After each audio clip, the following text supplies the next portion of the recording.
নমস্কাৰ, মই পলাশমণি শইকীয়া ইউটিউব চেনেলকে মই যিহেতু স্বাগতম জনাইছোঁ। যিহেতু এতিয়া বৰ্তমান হৈ গৈছে আগষ্ট আৰু যিটো আহিব আছে এইটো অক্টোবৰ আৰু নৱেম্বৰতো আপোনালোকে জানেই কঞ্চ বিষয়। এতিয়া মই আপোনালোকক কম, কঞ্চতো আপোনালোকে মেলা লাগে, মুদ্ৰা বিক্ৰী হয় আৰু মুদ্ৰা অধিক দাম পোৱা যায় আৰু অধিক দাম পাই কিনে আপোনালোকে বহুত টকা উপাৰ্জন কৰিব পাৰে। আপোনালোকে ঘৰতে আপোনালোকে কি কৰিব, যিহেতু মই আগৰ ব্লগতো আপোনালোক দেখাইছিলোঁ, কিন্তু গকুল বৰা দিল্লীত আছিলে, দিল্লীৰ পৰা তেখেতে মুদ্ৰা ল'ব আহিব বৰ্তমান।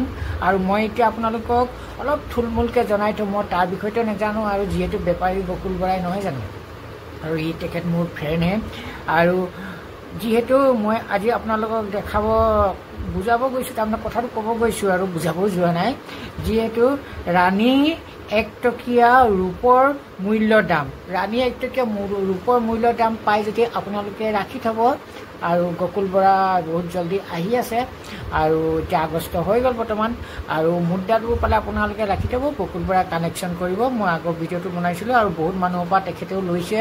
আৰু সীমান্ত তেখেতৰ ধনী অমীৰ মানুহ নহয়, অলপ চলপকৈ লয় আৰু কিছুমানৰ লয়, কিছুমানে বহুত মোক কমেণ্ট কৰিও আছিলে ল'ব পৰা নাই। মোক কমেণ্ট কৰাখিনিয়ে বেছি ল'ব পৰা নাই, তেখেতে যিখিনি লৈছিলে কমেণ্ট কৰাখিনি লৈছিলে।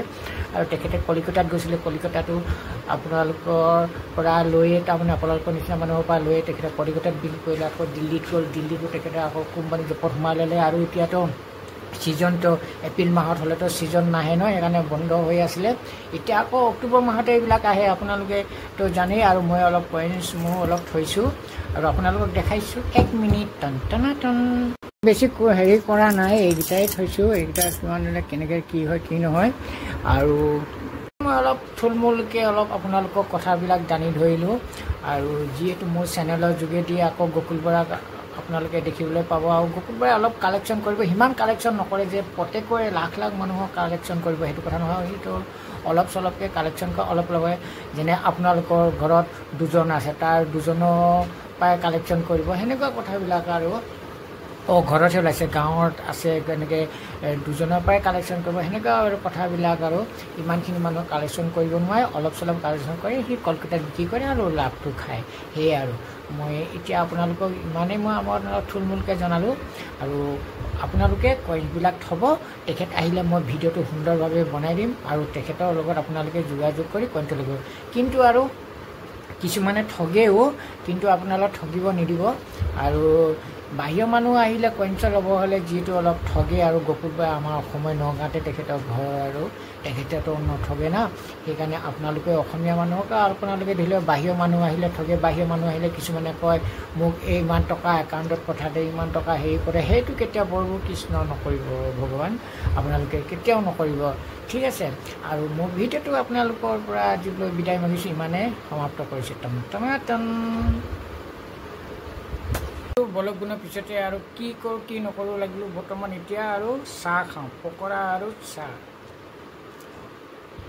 দেখিছে, পকৰি আৰু এই লাল চাহ।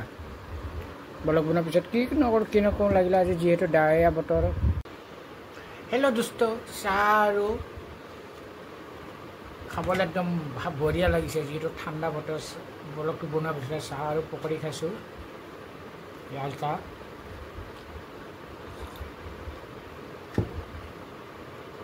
আপোনালোকৰ যদি ছাবস্ক্ৰাইবটো কৰি ল'ব, আপোনালোকৰ যদি মুদ্ৰা আছে আপোনালোকৰ ওচৰে পাজৰেও থাকিব লাগে।